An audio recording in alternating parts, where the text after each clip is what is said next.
Hello बच्चों।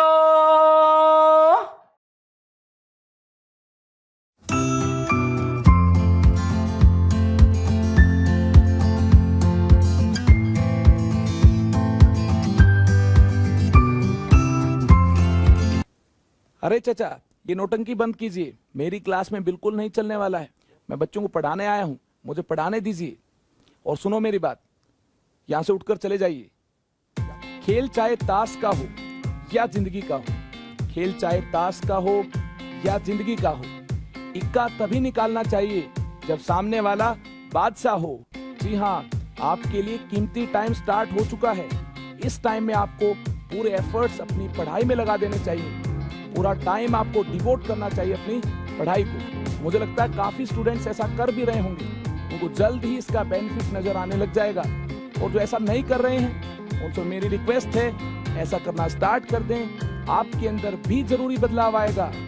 दोस्तों, आज हम स्टोइक्योमेट्री की मायावी दुनिया में एक ऐसी टेक्निक को जानने वाले हैं, सीखने वाले हैं, जिसको अप्लाई करने से रिएक्टेंट के अमाउंट से प्रोडक्ट के अमाउंट को आसानी के साथ कैलकुलेट किया जाएगा, बिना इक्वेशन को बैलेंस किए।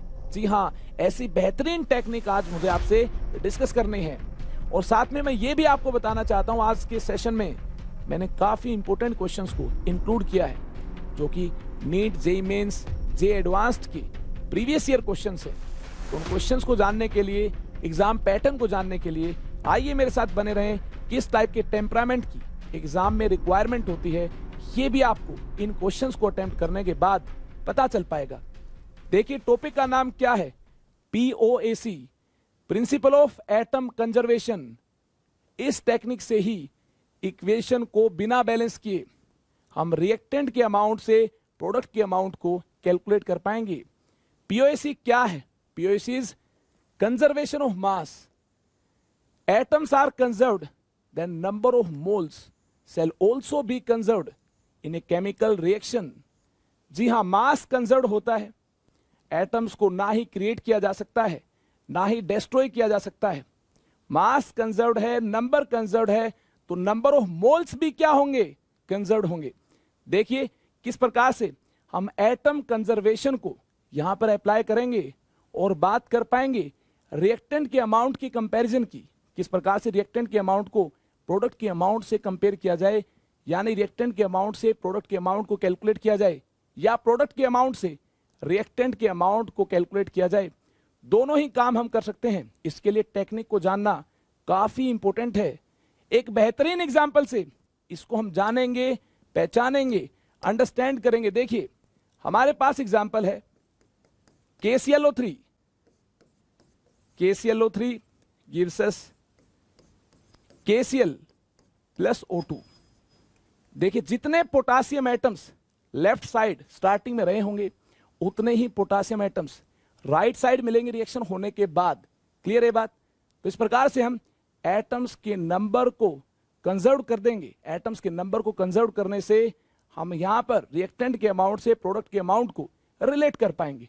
देखिए मेरे साथ, पोटासियम पर पीओएसी अप्लाई करने हैं। इससे क्या मिलता है? Apply POAC on potassium, apply POAC on potassium, number of potassium atoms in KClO3 will be equal to number of potassium atoms in KCl।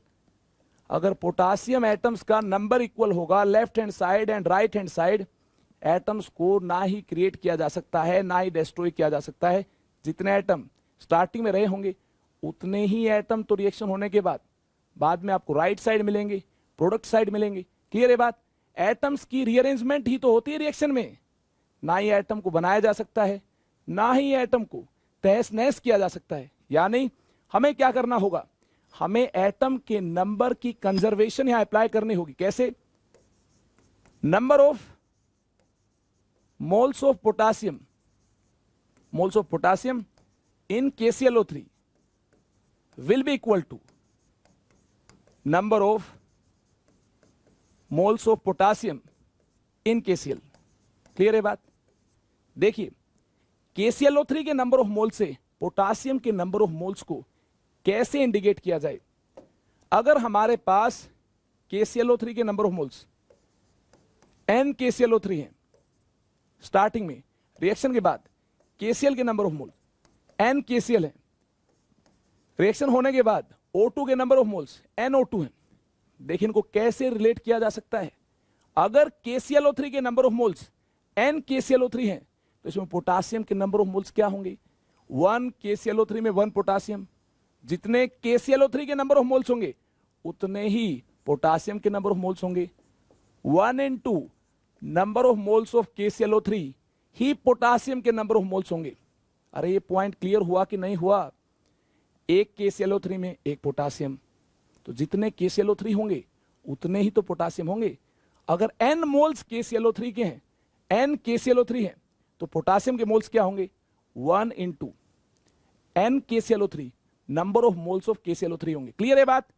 Right side देखिए, एक KCl में एक पोटासियम है, एक KCl में एक पोटासियम है, जितने मोल्स KCl के होंगे उतने ही मोल्स तो पोटासियम के होंगे। अगर KCl के मोल्स n KCl है तो पोटासियम के मोल्स भी क्या होंगे? 1 into n, यही होंगे। एक KCl में एक पोटासियम, तो n KCl में कितना पोटासियम? n potassium. अरे क्लियर है कि नहीं ये बात? n KCl में कितना potassium? n potassium. n KCl किसके इक्वल होगा? Number of moles of potassium in KCl के इक्वल होगा। जितने KCl के नंबर ऑफ मोल्स होंगे उतने ही पोटासियम के नंबर ऑफ मोल्स होंगे। एक KCl में एक पोटासियम, n KCl में n पोटासियम, n मोल में n मोल, यही तो होगा। इस प्रकार से मैंने एक बेहतरीन अंदाज में number of moles of potassium जितने लेफ्ट साइड हैं उनको इक्वेट कर दिया है number of moles of potassium जितने राइट साइड हैं। क्या केवल पोटासियम के लिए ही ये काम कर सकते हैं? जी नहीं, और एटम्स के लिए भी ये काम किया जा सकता है। और एटम्स के लिए ध्यान से देखिए इस टेक्निक को कैसे अप्लाई किया जा सकता है। Apply POAC on chlorine, chlorine पर POAC अप्लाई करनी होगी। ध्यान से देखिए, बड़े बड़े क्वेश्चंस को हम सोल्व कर पाएंगे इस टेक्निक को जानने के बाद। अगर आपको ये अंडरस्टैंड नहीं हुआ है तो आप 2 मिनट दीजिए, कुछ और एग्जांपल्स की बात करेंगे, कुछ और एटम्स पर POAC अप्लाई करेंगे, आप डेफिनेटली जान जाएंगे कैसे अप्लाई की जाती है, क्या टेक्निक है, कैसे क्वेश्चंस को सोल्व किया जाएगा। ध्यान से देखिए, यहां पर क्लोरीन किस तरफ है? KClO3 में क्लोरीन है, इस तरफ भी है। KCl में क्लोरीन है, इस तरफ भी है। यानी रिएक्शन से पहले KClO3 में क्लोरीन है, रिएक्शन के बाद KCl में क्लोरीन है। तो ये बोल सकते हैं क्या? Number of moles of chlorine, number of moles of chlorine in KClO3 will be equal to number of moles of chlorine, number of moles of chlorine in KCl। कैसा बोल सकते हैं क्या? देखिए, क्लोरीन लेफ्ट साइड भी है और chlorine right side भी है। जितना क्लोरीन लेफ्ट साइड होगा उतना ही तो क्लोरीन राइट साइड होगा। क्लियर है बात? लेफ्ट साइड क्लोरीन KClO3 में है, राइट साइड क्लोरीन किस में है? KCl में है। तो देखिए, 1 KClO3 में 1 क्लोरीन एंड 1 KCl में भी 1 क्लोरीन। अगर KClO3 के number of moles n KClO3 है तो क्लोरीन के मोल्स क्या होंगे? 1 KClO3 में 1 क्लोरीन। अगर n मोल्स KClO3 के हैं तो इतने ही मोल्स किसके होंगे? क्लोरीन के होंगे। यानी हमने इस प्रकार से बेहतरीन अंदाज में क्लोरीन के नंबर ऑफ मोल्स को इंडिकेट कर लिया है। राइट साइड देखिए, 1 KCl में 1 क्लोरीन। ध्यान से देखिए, KCl 1 है तो क्लोरीन भी क्या है? 1 है। KCl का नंबर n होगा, क्लोरीन का नंबर भी n होगा। अगर KCl के number of moles n KCl है तो क्लोरीन के नंबर ऑफ मोल्स भी क्या हो जाएंगे? क्लोरीन का नंबर KCl में 1 है तो 1 into n KCl हो जाएंगे क्लोरीन के मोल्स भी। ध्यान से देखिए, इस प्रकार से हमने KClO3 एंड KCl के नंबर ऑफ मोल्स के बीच रिलेशन यहां पर एस्टेब्लिश कर लिया है क्लोरीन एटम्स पर POAC अप्लाई करते हुए। अब वक्त हो गया है O एटम्स पर हमें POAC अप्लाई करनी है। चलिए O एटम्स पर जल्दी से POAC अप्लाई करते हैं। क्या रिलेशन मिलता है? Apply POAC, apply POAC on O atoms. Oxygen atoms left hand side कहां प्रेजेंट है? देखिए रिएक्शन आपके सामने है, KClO3 में प्रेजेंट है, O2 में प्रेजेंट है। तो क्या करना होगा? एक बार फिर से उसी टेक्निक को यूज करना होगा। O एटम्स को ना ही क्रिएट किया जा सकता, ना ही डिस्ट्रॉय किया जा सकता है। जितने O atoms left hand side होंगे उतने ही O atoms right hand side मिलेंगे। Number of moles of O atoms in KClO3 will be equal to number of moles of O atoms in O2. जितने number of moles of O atoms KClO3 में होंगे उतने ही number of moles of O atoms O2 में होंगे। I hope ये point आपको clear है। अगर number of moles of KClO3 n KClO3 हैं और 1 KClO3 में 3 O एटम्स हैं, 1 KClO3 कंटेन्स 3 O एटम्स, तो अगर नंबर ऑफ मोल्स KClO3 के n KClO3 हैं तो O एटम्स का नंबर KClO3 के नंबर से क्या होगा? 3 टाइम्स होगा। आप देख सकते हैं ये 3 है तो O एटम्स का नंबर इससे क्या होगा? 3 टाइम्स होगा। आई होप ये आपने अंडरस्टैंड कर लिया है। वहीं दूसरी तरफ number of moles of O2 NO2 हमारे पास है और 1 O2 में ध्यान दीजिएगा 1 O2 में 2 O एटम्स हैं, यानी जितना नंबर O2 का होगा उससे डबल क्या मिलेंगे? O एटम्स मिलेंगे। O एटम्स के लिए O2 के नंबर को 2 से मल्टीप्लाई करना होगा। इस प्रकार से बेहतरीन अंदाज में हमने O एटम्स पर POAC अप्लाई करते हुए एक बेहतरीन रिलेशन को यहां रिप्रेजेंट कर लिया है। इस प्रकार से POAC अप्लाई करते हुए हम आसानी के साथ number of moles of reactant and number of moles of product में इस टाइप के रिलेशन डेवलप कर सकते हैं और इससे स्टोइक्योमेट्री के क्वेश्चंस को आसानी के साथ सोल्व कर पाएंगे। देखिए जो रिलेशन हमें यहां से मिल पाए वही रिलेशन तो हमें प्रीवियस सेशन में मोल रेशियो के कॉन्सेप्ट से मिल पाए थे। देखिए मैं बात कर रहा हूं आपसे इक्वेशन को बैलेंस करने की। जैसे यहां पर इक्वेशन को बैलेंस किया जाए, किस प्रकार से बैलेंस किया जाए? देखिए 2 KClO3 gives us 2 KCl plus 3 O2। ये इक्वेशन को बैलेंस किया। Number of moles of KClO3 n KClO3 हैं, number of moles of KCl n KCl हैं, number of moles of O2 NO2 हैं। अगर ये नंबर ऑफ मोल्स हैं तो क्या इक्वल होंगे? जी नहीं, ये इक्वल नहीं होंगे, लेकिन मोल रेशियो डेफिनेटली क्या होंगे? इक्वल होंगे। मोल रेशियो के कॉन्सेप्ट से जो रिलेशन नंबर ऑफ मोल्स में हमें मिल पाएगा, number of moles of KClO3 divide by 2, number of moles of KCl divide by coefficient 2, number of moles of O2 divide by coefficient 3। इस प्रकार से मोल रेशियो हमें क्या मिलते हैं? मोल रेशियो इक्वल मिलते हैं।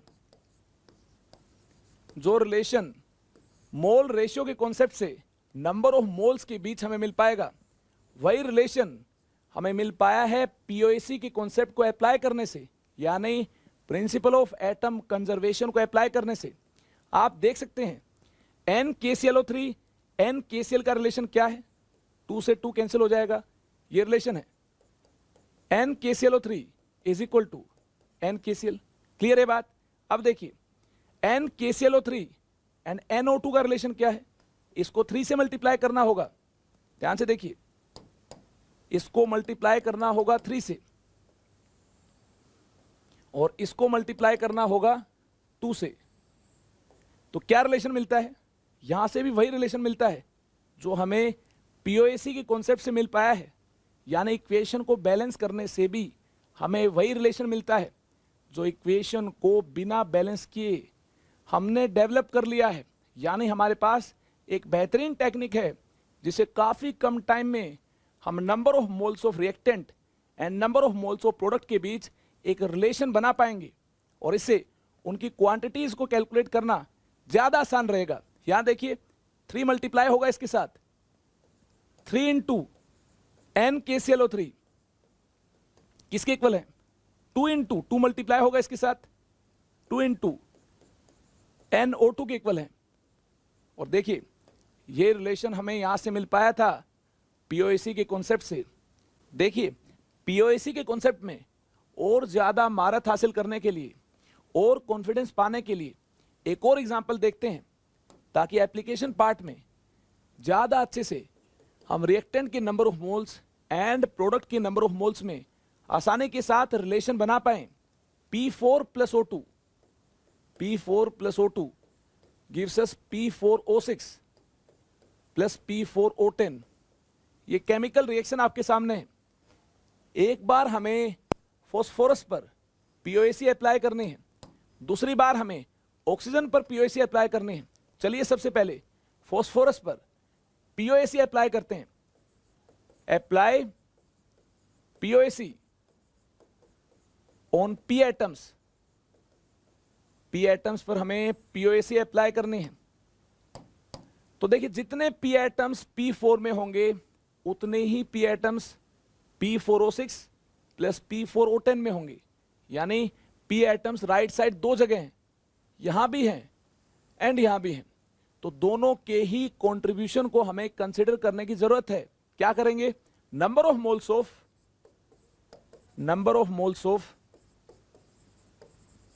P atoms, number of moles of P atoms in P4 किसके इक्वल होंगे? इक्वल होंगे number of moles of P atoms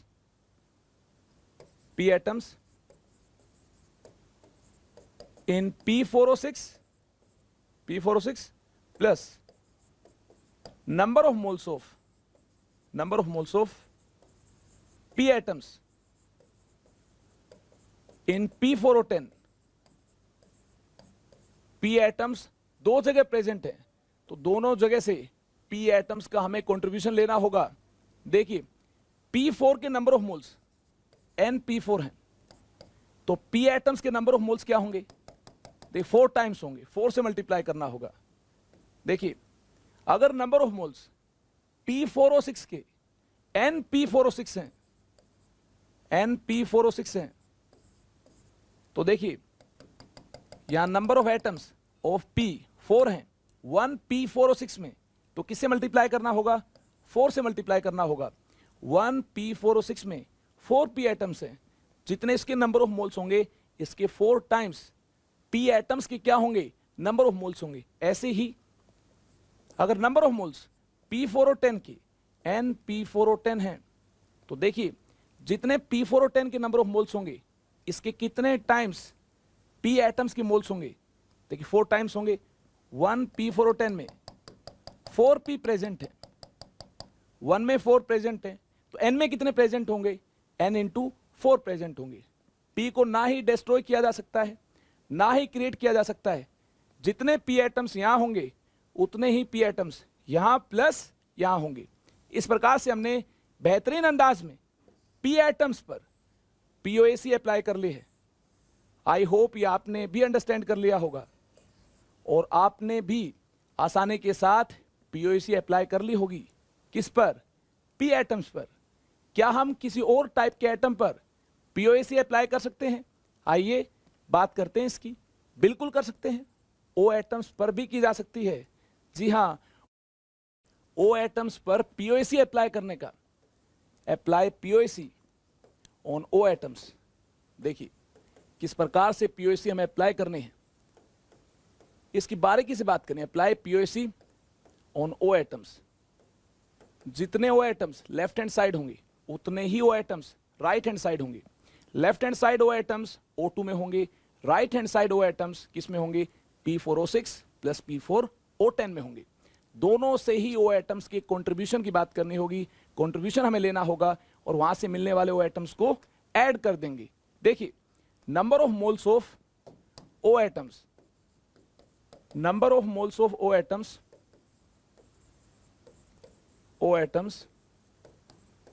in O2 will be equal to number of moles of O atoms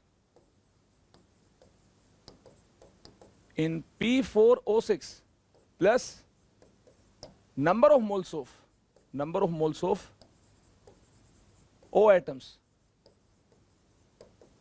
in P4O10। ध्यान से देखिए, अगर O2 के number of moles NO2 है, P4O6 के नंबर ऑफ मोल्स NP4O6 हैं, P4O10 के number of moles NP4O10 है।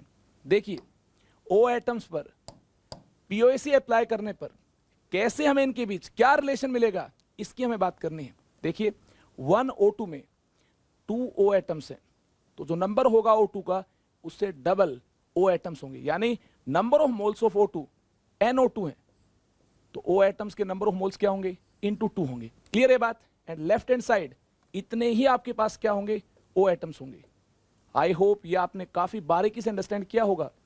अगर नंबर ऑफ मोल्स P4O6 के NP4O6 हैं और 1P4O6 में कितने ऑक्सीजन, देखिए ध्यान से, 6 हैं, यानी इसके नंबर से 1P4O6 में 6 ऑक्सीजन है, तो इसके नंबर से 6 टाइम्स कौन प्रेजेंट है, O एटम्स प्रेजेंट हैं। तो क्या करना होगा, अगर हमारे पास P4O6 के नंबर ऑफ मोल्स हैं तो इसको हमें किससे मल्टीप्लाई करना होगा, इसको हमें 6 से मल्टीप्लाई करना होगा, प्लस O एटम्स का कंट्रीब्यूशन हमें यहां से भी लेना है, क्योंकि यही O एटम्स O2 के यहां भी गए हैं एंड इसके साथ साथ यहां भी गए हैं। 1P4O10 में कितने O हैं, 10 हैं। कितने O एटम्स हैं, 10 हैं, यानी जो भी नंबर P4O10 का होगा उसके 10 टाइम्स कौन होंगे, O एटम्स होंगे। Number of moles of P4O10 NP4O10 है, तो इसे किससे मल्टीप्लाई करना होगा, इसको मल्टीप्लाई करना होगा 10 से।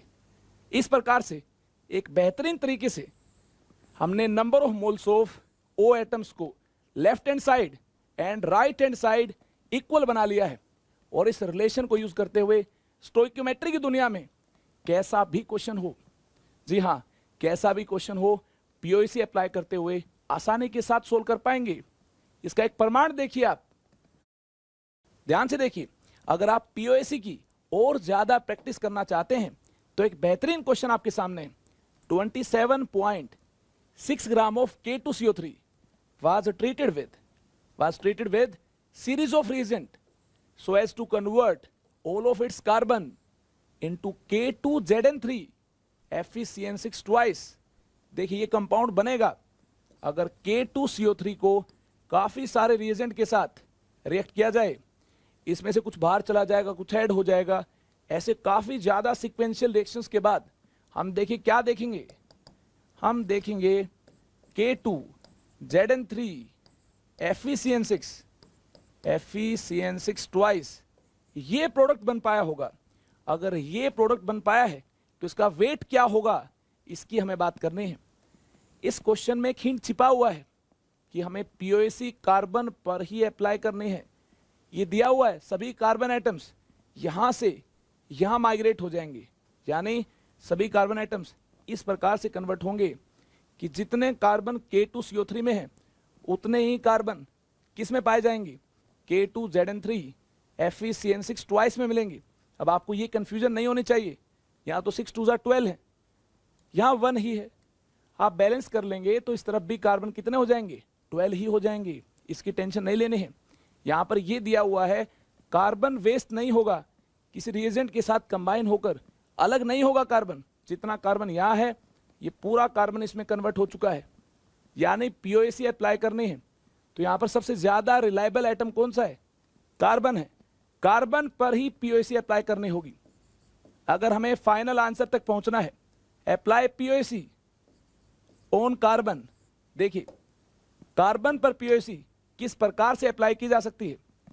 1 K2CO3 में 1 कार्बन है, अगर नंबर ऑफ मोल्स K2CO3 के N K2CO3 है और इसमें 1 कार्बन है, जितने इसके नंबर ऑफ मोल्स होंगे उतने ही नंबर ऑफ मोल्स कार्बन के होंगे। राइट साइड देखिए, number of moles K2ZN3 FeCN6 twice.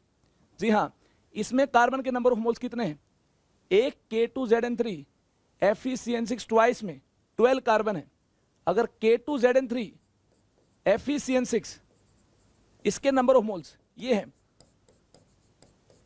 आपके सामने NK2ZN3 FeCN6 है, तो इसके कितने टाइम्स कार्बन के नंबर ऑफ मोल्स होंगे, ये आपको सोचना है।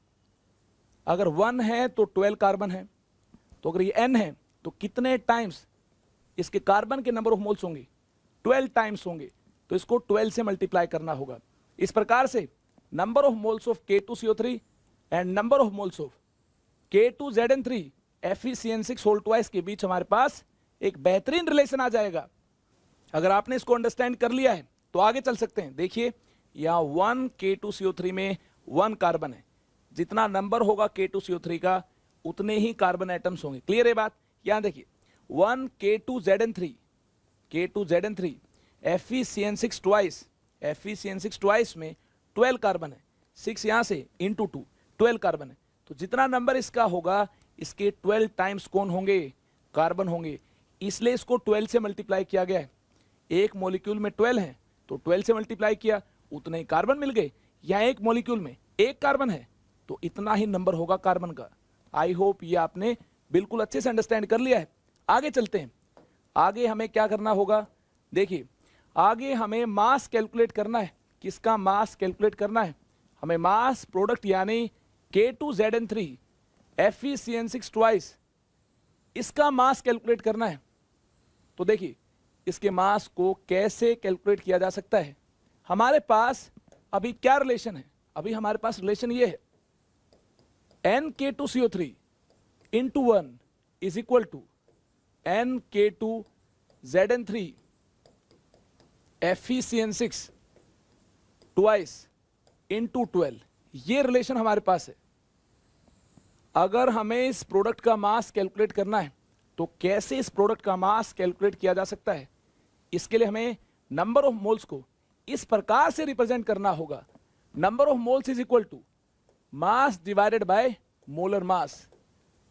ये रिलेशन आप जानते हैं number of moles and mass का। तो इस प्रकार से हमें या इसके दिए गए मास को इंडिकेट करना होगा इन नंबर ऑफ मोल्स को। Mass of K2CO3 divided by molar mass of K2CO3, इस प्रकार से रिप्रेजेंट करना होगा। Right side number of moles of K2ZN3 FeCN6 twice को कैसे इंडिकेट करना होगा? Mass of K2ZN3 FeCN6 twice divided by molar mass of K2ZN3 FeCN6 twice. ये आपके पास है। अब देखिए इसको 12 से भी मल्टीप्लाई किया गया है, यहां पर 12 भी है। यहां पर हमें मास ऑफ K2CO3 जो गिवन है इसको पुट करना होगा। देखिए गिवन मास क्या है, 27.6 है। यहां देखिए मैंने क्या पुट किया, यहां मैंने पुट किया 27.6 ग्राम, ये K2CO3 का मास है। और यहां आपको इसका मोलर मास भी गिवन है 138। ये देखिए ये गिवन है मोलर मास 138। जल्दी से इसको भी पुट कीजिए, 138 को भी हमने यहां पर पुट किया है। क्लियर है बात? अब देखिए mass of K2ZN3 FeCN6 twice क्या होगा, इसकी हमें बात करनी है। मोलर मास क्या है ये आपके सामने, मोलर मास 698 है। यहां हमने पुट किया मोलर मास 698। इसको हमें सिंप्लीफाई करना है और फाइनल आंसर तक पहुंचना है। देखिए ये क्या मिलता है, यहां से हमें नंबर ऑफ मोल K2CO3 के मिलते हैं 0.2। तो मास ऑफ, इसको सिंप्लीफाई करने के बाद mass of K2ZN3 FeCN6 twice क्या मिलेगा, इस 0.2 को मल्टीप्लाई करना होगा 698 से और किससे डिवाइड करना होगा, 12 से। तो देखिए आगे बात करते हैं। Mass of K2ZN3 FeCN6 twice किसके इक्वल होगा, 0.2 को मल्टीप्लाई करना होगा 698 से, मल्टीप्लाई करना होगा 698 से और डिवाइड किससे करना होगा, ये 12 है, देखिए इससे डिवाइड करना होगा। चलिए इस 12 से डिवाइड किया तो यहां से हमें mass of K2ZN3 FeCN6 twice क्या मिल पाएगा, इसको सिंप्लीफाई करने के बाद ये मास हमें मिल पाएगा 11.6 ग्राम। जल्दी से सिंप्लीफाई कीजिए और चेक कीजिए क्या इतना ही मास मिलता है। जी हाँ, इतना ही मिलेगा आपको सिंप्लीफाई करने के बाद। उम्मीद है आप भी इसके फाइनल आंसर तक पहुंच जाएंगे। अगर पहुंच जाएंगे तो चलिए फिर एक बेहतरीन क्वेश्चन आपके सामने है। क्वेश्चन की स्टेटमेंट को हमें सबसे पहले अंडरस्टैंड करना होगा। 25.4 gram of iodine and 14.2 gram of chlorine are made to react completely to yield a mixture of ICL and ICl3। देखिए I2 and Cl2 आपस में रिएक्ट होंगे। ये स्टेटमेंट में गिवन है। क्या फॉर्म होगा? Inter halogen compounds ICL and ICl3 form होंगे। हेलोजन हेलोजन रिएक्ट होंगे तो इंटर हेलोजन कंपाउंड फॉर्म होगा। Inter halogen compound ICL form होगा, inter halogen compound ICl3 form होगा। Calculate number of moles of ICL and ICl3। देखिए ICL and ICl3 के number of moles क्या होंगे, इसकी हमें बात करनी है। ICL एंड ICl3 के नंबर ऑफ मोल्स क्या होंगे, इसकी हमें बारीकी से बात करनी है। ध्यान से देखिए, हमारे पास I2 का मास है। क्या मास है? 25.4 ग्राम। हमारे पास Cl2 का भी मास है। कितना मास है? 14.2 ग्राम। ये Cl2 का मास है। ICL एंड ICl3 के नंबर ऑफ मोल्स हमें कैलकुलेट करने हैं, यानी हम अप्लाई करेंगे POAC, एक बार आयोडीन पर और एक बार क्लोरीन पर। इसके लिए हमारे पास नंबर ऑफ मोल्स होने चाहिए इनके। चलिए इस दिए गए मास को नंबर ऑफ मोल्स में कैसे कन्वर्ट करें, इसकी बात करते हैं। हमारे पास number of moles and mass का एक बेहतरीन रिलेशन है, mass divided by molar mass. इससे हमें मिल जाएंगे नंबर ऑफ मोल्स। तो हमें इस मास को नंबर ऑफ मोल्स में कन्वर्ट करना है, तो डिवाइड करना होगा मोलर मास से। I2 का मोलर मास देखिए क्या होता है, ये 254 होता है। Cl2 का मोलर मास ये होता है 71। देखिए एटॉमिक मास इसका 127 है एंड 2 आयोडीन एटम्स हैं, तो मोलिकुलर मास 254, तो मोलर मास भी क्या होगा? 254 होगा। ये देखिए नंबर ऑफ मोल्स को इस प्रकार से बेहतरीन अंदाज में इंडिकेट किया जा सकता है, यानी मास को डिवाइड किया जा सकता है मोलर मास से। देखिए मास है, number of moles of I2 के लिए इस मास को डिवाइड करना होगा मोलर मास 254 से। या I2 के नंबर ऑफ मोल मिल पाएंगे 0.1। Cl2 के नंबर ऑफ मोल क्या होंगे? आइए इसकी बात करें। इसके मास को डिवाइड करना होगा अगेन मोलर मास से। 14.2 गिवन मास है, मोलर मास क्या है? 71। यहां से देखिए Cl2 के नंबर ऑफ मोल क्या मिलते हैं? 0.2 मोल। ICL एंड ICl3 के नंबर ऑफ मोल क्या होंगे, इसकी हमें बात करनी है। देखेंगे नंबर ऑफ मोल कैलकुलेट करने के लिए आगे चलते हैं, POAC की हेल्प लेते हैं। मदद लेनी होगी POAC की। I2 plus Cl2 gives us ICL plus ICl3। ये केमिकल इक्वेशन हमारे पास है और दी गई क्वांटिटी के नंबर ऑफ मोल देखिए क्या है? 1 मोल, 0.2 मोल, ये आपके सामने है। बैलेंस इसको करना नहीं है, बिना बैलेंस किए ही हमें यहाँ क्वांटिटीज कैलकुलेट करनी है। हमें कैलकुलेट करने हैं नंबर ऑफ मोल्स किसके? ICL एंड ICl3 के। इसके लिए हमें क्या करना होगा? एक बार POAC आयोडीन पर अप्लाई करनी होगी और एक बार क्लोरीन पर। चलिए सबसे पहले POAC अप्लाई करते हैं। किस पर? आयोडीन पर। Apply POAC on I atoms. Number of moles of I atoms in I2, number of moles of I atoms in I2 will be equal to number of moles of I atoms in ICL plus number of moles of I atoms in ICl3। यानी iodine यहां से देखिए कहां जाएगा? Right side, कुछ ICL में जाएगा और कुछ ICl3 में जाएगा।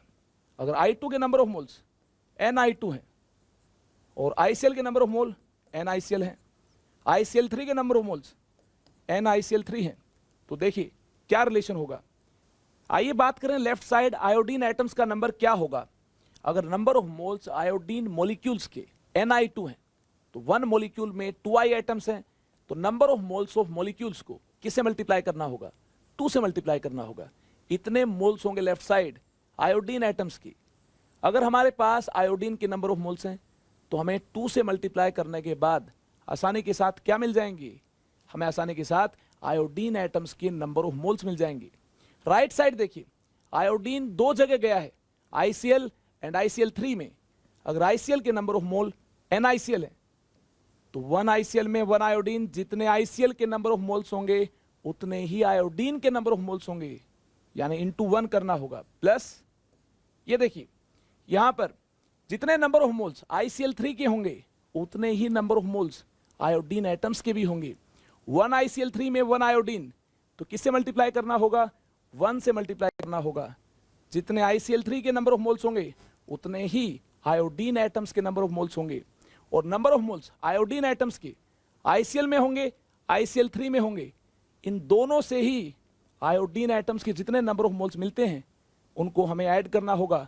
ऐड करने के बाद इस प्रकार से हमें principle of atom conservation technique apply करनी है।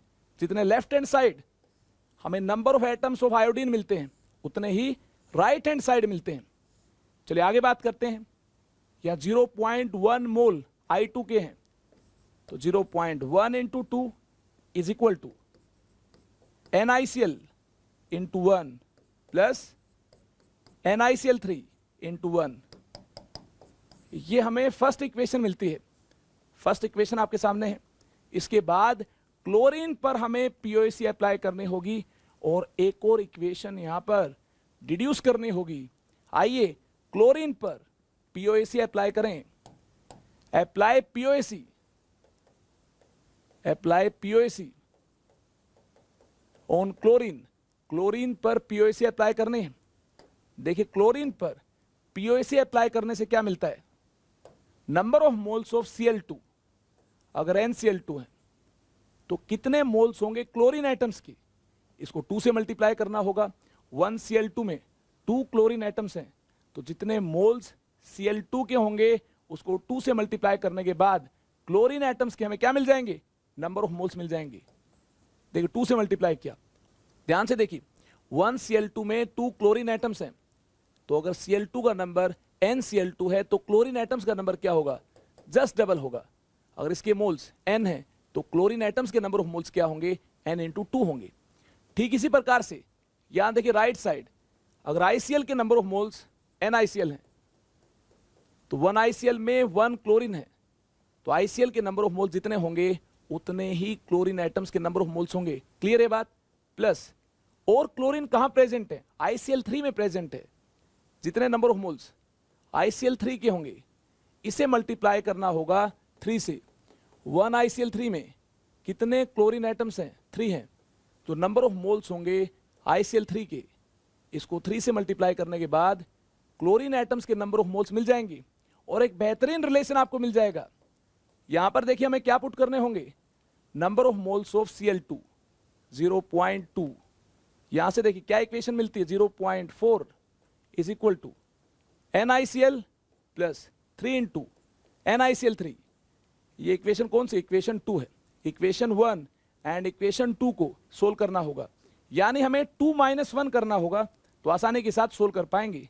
Equation 2 minus equation 1। ध्यान से देखिए 2 - 1 से क्या मिलता है, सबसे पहले हमें इक्वेशन 2 को इंडिकेट करना होगा। 0.4 यहां क्या है, 0.4 is equal to NiCl plus 3 into NiCl3। 0.4 is equal to NiCl plus 3 into NiCl3। ये 2 है और 2 में से 1 को माइनस करना है। 1 देखिए क्या है, ये 1 है। 0.1 into 2 0.2 is equal to NiCl plus NiCl3। Clear है बात। तो देखिए यहां से हमें क्या मिलता है, 0.2 is equal to NiCl plus NiCl3। ये 1 है, 2 में से 1 को माइनस किया, देखिए क्या मिलता है, 2 में से 1 को माइनस किया तो NaCl से NaCl कैंसिल हो जाएंगे, 0.4 माइनस 0.2, ये क्या हो जाएगा 0.2। और राइट साइड क्या मिलता है, देखिए इससे तो ये कैंसिल हो जाएगा, यहां से क्या मिलेगा 3 into NaCl3 minus 1 into NaCl3 यानी 2 इंटू NaCl3। देखिए यहां से NaCl3 हमें क्या मिल पाएगा, NaCl3 number of moles of ICl3 ये हमें मिल पाएंगे 0.2 divide by 2, 0.1 number of moles of ICl3 हमारे पास 0.1 है। देखिए इस number of mole of ICl3 को हमें पुट करना होगा या तो इक्वेशन 1 में या इक्वेशन 2 में, दोनों में से किसी में भी number of moles of ICl3 को हम आसानी के साथ पुट कर सकते हैं। देखिए इक्वेशन 1 में मैं पुट करूंगा number of moles of ICl3 को on putting NaCl3 is equal to 0.1 in equation 1 we get, देखिए हमें क्या मिलता है, हमारे पास इक्वेशन 1 ये है, NaCl plus NaCl3 is equal to 0.2, 0.1 मैंने नंबर ऑफ मोल्स यहां पर पुट किए NaCl3 यानी ICl3 के नंबर ऑफ मोल्स हमने 0.1 पुट किए, तो किसके नंबर ऑफ मोल्स मिल पाएंगे, ICl के नंबर ऑफ मोल्स मिल पाएंगे। Number of moles of ICl देखिए क्या मिलते हैं 0.2 minus 0.1 number of moles of ICl हमें यहां से मिल पाएंगे 0.1। देखिए दोनों के नंबर ऑफ मोल्स 0.1 है, तो इसका राइट आंसर क्या होगा, ये ऑब्जेक्टिव टाइप क्वेश्चन है, कौन सा ऑप्शन करेक्ट होगा। ध्यान से देखिए इन 4 ऑप्शन में से कौन सा ऑप्शन करेक्ट होगा कि इसमें दोनों के नंबर ऑफ मोल्स 0.1 है। देखिए इस ऑप्शन 1 के अंदर ऐसा गिवन है, ऑप्शन 1 होगा इसका राइट आंसर। आगे देखिए और ज्यादा प्रैक्टिस के लिए और महारत हासिल करने के लिए और ज्यादा कॉन्फिडेंस गेन करने के लिए एक बेहतरीन क्वेश्चन आपके सामने है। ध्यान से देखिए क्या क्वेश्चन आपको गिवन है, 0.32 mole of LiLH4 in ether solution, LiLH4 in ether solution was placed in flask and 74 gram यानी 1 mole of tertiary butyl alcohol was added। tertiary butyl alcohol LiLH4 में ऐड की गई है। आपको बिल्कुल भी कंफ्यूज नहीं होना है, आप नहीं जानते हैं tertiary butyl alcohol की LiLH4 के साथ क्या रिएक्शन होगी, ये आपको कंफ्यूज करने के लिए ही दिया है, लेकिन कंफ्यूज होना नहीं है। पीओएसी के कॉन्सेप्ट से आप आसानी के साथ इसके फाइनल आंसर तक पहुंच पाएंगे। देखिए आगे, द प्रोडक्ट इज LiAlHC12H27O3। देखिए LiLH4 से हमने रिएक्ट किया है, किसको रिएक्ट किया है, टी ब्यूटाइल एल्कोहल को रिएक्ट किया है। हम नहीं जानते एल्कोहल क्या है, लेकिन हम ये जानते हैं प्रोडक्ट क्या बना है, LiAlHC12H27O3, ये हम जानते हैं, ये प्रोडक्ट बन पाया है। ध्यान से देखिए हमें कैलकुलेट क्या करना है, हमें कैलकुलेट करना है मास ऑफ प्रोडक्ट। अगर प्रोडक्ट का मास कैलकुलेट करना है और लिथियम एटम्स कंजर्व्ड है, ये गिवन है लिथियम एटम्स कंजर्व्ड है, तो लिथियम पर ही हमें पीओएसी यानी principle of atom conservation technique apply करनी है। देखिए कैसे अप्लाई करेंगे, अगर नंबर ऑफ मोल्स LiLH4 की NLiLH4 हैं, इसमें लिथियम के नंबर ऑफ मोल्स क्या होंगे, जितने इसके नंबर ऑफ मोल्स होंगे उतने ही लिथियम के नंबर ऑफ मोल्स होंगे। इसके 1 मोल में 1 मोल लिथियम है, 2 मोल में 2 मोल लिथियम है, जितने इसके नंबर ऑफ मोल्स होंगे उतने ही नंबर ऑफ मोल्स किसके होंगे, लिथियम के होंगे।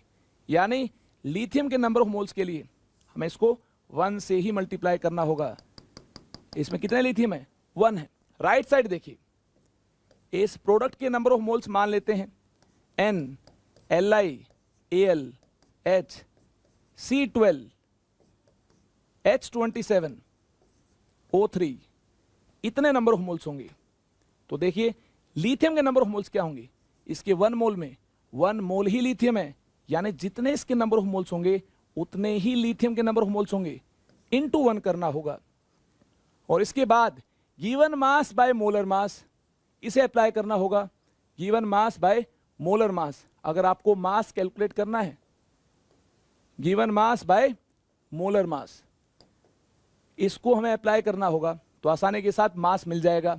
इस तरफ हमारे पास नंबर ऑफ मोल्स हैं, कितने नंबर ऑफ मोल्स हैं? 0.32, ये नंबर ऑफ मोल्स हैं। और यहां हमें क्या अप्लाई करना होगा?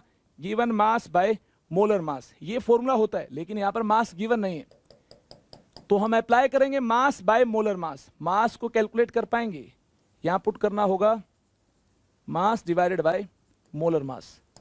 इसका मोलर मास क्या है? देखिए, एटॉमिक मास इज गिवन है, लिथियम का एटॉमिक मास 7 प्लस एल्यूमिनियम का एटॉमिक मास 27 प्लस हाइड्रोजन का एटॉमिक मास 1 प्लस कार्बन का एटॉमिक मास 12, कार्बन 12 है, 12 इंटू 12 144 प्लस हाइड्रोजन का एटॉमिक मास 1, 27 हाइड्रोजन है, तो 27 हाइड्रोजन का मास क्या होगा? प्लस 27। ऑक्सीजन का एटॉमिक मास 16, ऑक्सीजन 3 है, 16 इंटू 3 क्या होगा? ये 48 होगा। क्लियर है बात? इसको ऐड करने के बाद देखिए हमें मोलिकुलर मास क्या मिलता है? 254, ये 254 है, तो मोलर मास क्या होगा? मोलर मास भी होगा 254। देखिए यहां से मास आसानी के साथ कैलकुलेट कर पाएंगे। मास क्या मिलता है? 0.32। ये हमारे पास नंबर ऑफ मोल हैं LiLH4 के, LiLH4 के नंबर ऑफ मोल 0.32 हैं। राइट साइड मास डिवाइडेड बाय 254, ये होंगे नंबर ऑफ मोल। और इन नंबर ऑफ मोल के अकॉर्डिंग मास हमें क्या मिल पाएगा? ये आपके सामने है, यहां हमें मास ऑफ प्रोडक्ट मिल पाएगा। देखिए ये मास ऑफ प्रोडक्ट 0.32 इंटू 254, ये मिल पाएगा अप्रोक्सीमेटली 81 ग्राम। देखिए एग्जैक्ट आंसर इसका ये होगा, आप नोट कर सकते हैं, ये होगा इसका एग्जैक्ट आंसर। चलिए आगे चलते हैं। एक मायावी क्वेश्चन आपके सामने है। स्टेटमेंट देखिए कितनी भयानक स्टेटमेंट है। इस स्टेटमेंट को अंडरस्टैंड करने के बाद आपको जरूर ऐसा लग रहा होगा कि क्वेश्चन हमसे सोल्व हो नहीं पाएगा, लेकिन हो जाएगा। पीओएसी के क्वेश्चन को आसानी के साथ सोल्व किया जा सकता है अगर आप स्टेटमेंट को बारीकी से अंडरस्टैंड कर पाते हैं, किस पर पीओएसी अप्लाई होगी। अगर ये आप जानते हैं, आसानी के साथ क्वेश्चन सोल्व हो जाएगा। ये आपके लिए होमवर्क है। अब आप सोच रहे होंगे क्या ये हमसे वाकई में सोल्व हो जाएगा? जी हाँ, सोल्व हो जाएगा। इसके लिए मैं इसकी हिंट भी दूंगा, हिंट से आप आसानी के साथ इसके फाइनल आंसर तक पहुंच पाएंगे। इस क्वेश्चन को रीड करने के बाद ऐसा अनुमान आपको लगेगा कि फास्फोरस पर पीओएसी अप्लाई करनी है, क्योंकि फास्फोरस की डिटर्मिनेशन की बात की गई है। और यहां पर स्टार्टिंग देखिए किससे की गई है? स्टार्टिंग यहां की गई है NaH2PO4 से, और काफी स्टेप्स के बाद अंत किया गया है। अंत किया गया है, कहां तक हम गए हैं? Mg2P2O7 तक, Mg2P2O7 तक हम जा पहुंचे हैं। तो करना क्या होगा? फास्फोरस पर अगर इसकी डिटर्मिनेशन की गई है तो पीओएसी अप्लाई करनी होगी। Apply POAC